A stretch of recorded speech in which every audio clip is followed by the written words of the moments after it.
ये बात है 2003 की। हाई कोर्ट ने आर्कियोलॉजिकल सर्वे ऑफ इंडिया को अयोध्या राम मंदिर पर शोध करने का काम सौंपा। एएसआई ने आदेश पाते ही शोध करने का काम शुरू कर दिया। उन्होंने राम मंदिर के नीचे खुदाई शुरू की। वे कुछ फीट नीचे ही गए थे कि उनको कुछ ऐसी रहस्यमय चीज़ दिखाई दी जिसे देखकर एएसआई की पूरी टीम के साथ साथ पूरी भारत सरकार तक हिल गई थी। उनको ये अंदाज़ा तक नहीं था कि अयोध्या में उनको इतनी प्राचीन और रहस्यमय चीज़ मिलेगी।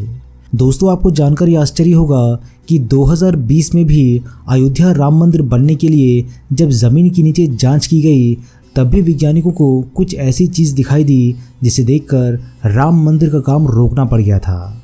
आखिर ऐसा क्या मिला अयोध्या के नीचे जिसे देखकर भारत सरकार को भी इस पर यकीन नहीं हुआ। आखिर एएसआई ने इन चीज़ों पर ऐसा क्या कहा जिससे पूरी भारत में खलबली मच गई थी। आखिर क्या है अयोध्या राम मंदिर के ज़मीन के नीचे का रहस्य। इन सारी बातों को जानने के लिए इस वीडियो को बड़े ध्यान से और एंड तक देखिएगा। नमस्कार दोस्तों, आपका स्वागत है अद्भुत टीवी इंडिया यूट्यूब चैनल में। वीडियो अच्छा लगे तो वीडियो को लाइक, शेयर और चैनल को सब्सक्राइब करके बेल आइकन को प्रेस करना मत भूलिएगा। वीडियो में आगे बढ़ने के पहले एक बार सच्चे दिल से कमेंट बॉक्स में जय श्री राम ज़रूर लिखिएगा। तो चलिए इस वीडियो की शुरुआत कर लेते हैं। साल 1992 बाबरी मस्जिद का विध्वंस कार सेवकों ने किया। कहना था कि राम मंदिर तोड़कर बाबरी मस्जिद बनाई गई थी। विध्वंस के बाद अदालती कार्रवाई शुरू हुई और जब ये मामला हाई कोर्ट में पहुंचा तो हाई कोर्ट ने एएसआई से कहा कि वे विवादित स्थल की खुदाई करें। इलाहाबाद हाई कोर्ट के लखनऊ बेंच के आदेश के बाद एएसआई ने खुदाई का काम शुरू किया। इस टीम को डॉक्टर बी.आर. मणि हेड कर रहे थे। खबरों के मुताबिक लगभग 2 महीने तक एएसआई ने इस जगह की खुदाई की। खुदाई में कुछ ऐसी चीज़ें मिली जिसे देखकर सबके होश उड़ गए। 11 जून एएसआई ने अंतरिम रिपोर्ट जारी की और अगस्त 2003 में एएसआई ने हाई कोर्ट में 574 पेज की फाइनल रिपोर्ट सौंपी। इस रिपोर्ट में ऐसा क्या लिखा था, चलिए जान लेते हैं। एएसआई ने कहा कि अयोध्या के नीचे खंभों के आधार मतलब खंभों का निचला हिस्सा जो कि कच्ची ईंटों से बना हुआ था वो मिला।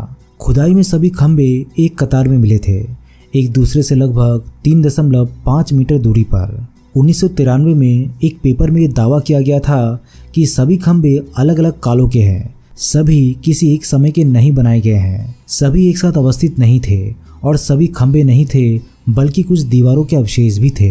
यहाँ पर 2 कब्रें भी मिली थी। खुदाई के शुरुआती दिनों में ही इन कब्रों को देखकर ये साफ नहीं किया जा सकता था कि कब्रें हिंदुओं की थी या मुस्लिमों की, लेकिन मुस्लिम पक्ष ने यह कहा कि कब्र इस बात की गवाही देते हैं कि इसके पहले इस इलाके में मुस्लिम आबादी रहा करती थी। वही हिंदू पक्षों ने भी अपना दावा ठोका और कहा कि अयोध्या में पहले अंगीरा, मार्कंडेय, नारद, रामानंद और शांडिल्य जैसे कई संतों को मृत्यु के बाद दफनाया गया था। हिंदू पक्षों ने कहा कि हो सकता है कि वे उनकी कब्रें हो। इसके अलावा सतह से महज 8 इंच नीचे एएसआई को 3 कंकाल भी मिले। खुदाई के दौरान राम चबूतरे के नीचे पलस्तर किया हुआ चबूतरा भी मिला था। ये चबूतरा पत्थर का बना था, 21 गुना 7 फीट का। इससे 3.5 फीट की ऊंचाई पर 4.75 गुना और 4.75 फीट ऊंचाई पर दूसरा चबूतरा मिला। इस पर सीढ़ियाँ थी जो कि नीचे की ओर जाती थी। कई छोटी छोटी चीज़ें भी मिली, कई छोटे छोटे पत्थर भी मिले। इन पर कुछ न कुछ अंकित था। विश्व हिंदू परिषद ने कहा कि ये हिंदू स्थापना का एक सटीक प्रमाण है। इसके अलावा कुछ बर्तन, तांबे की मोहरें जिस पर पेड़ और मोर बने हुए थे, नक्काशी किए हुए पत्थरों के टुकड़े, टेराकोटा के तरासे हुए पत्थर जो मानव और पशु आकृतियों की तरह लगते थे। यहाँ पर इसके अलावा और भी कई प्राचीन काल की चीज़ें भी मिली थी।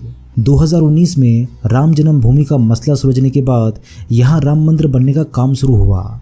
हाल में ही 2020 में यहाँ समतलीकरण के दौरान काफ़ी पुरानी मूर्तियाँ मिली। ट्रस्ट की ओर से दावा किया गया कि यहाँ शिवलिंग, मूर्ति और अन्य कुछ सामान भी ज़मीन से मिले थे। खुदाई के दौरान पुरातात्विक महत्व की कई वस्तुएं भी मिली है, जैसे कि कलश, पुष्प, आमलक इत्यादि। खुदाई के दौरान भारी संख्या में देवी देवताओं की खंडित मूर्तियों के अतिरिक्त 7 ब्लैक टच स्टोन के स्तंभ, 6 रेड सैंडस्टोन के स्तंभ सहित 5 फीट का एक शिवलिंग भी प्राप्त हुआ है। जैसे ही राम जन्मभूमि परिसर में इन वर्षों पुरानी मूर्तियों के मिलने की बात फैली तो हर ओर इसकी चर्चा शुरू हो गई। इसको लेकर राम जन्मभूमि तीर्थ क्षेत्र के महामंत्री चंपत राय के द्वारा बयान दिया गया कि पिछले 10 दिनों में हम मलबे को हटाकर समतलीकरण का काम कर रहे थे। यहाँ ढांचे के नीचे काफ़ी कुछ दबा हुआ था, जिसमें पत्थर की मूर्तियाँ, शिवलिंग समेत काफ़ी अन्य वस्तुएं भी मिली थी।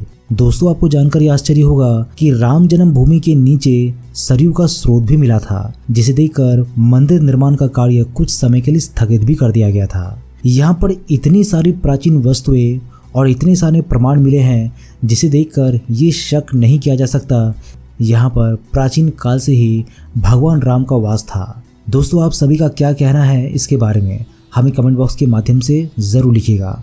वीडियो अच्छा लगे तो वीडियो को लाइक, शेयर और चैनल को सब्सक्राइब करके बेल आइकन को प्रेस करना मत भूलिएगा। मैं हूं आपका दोस्त प्रदीप, जल्दी मिलता हूं आप सभी के साथ एक नए वीडियो के माध्यम से। तब तक के लिए अपना ख्याल रखिएगा।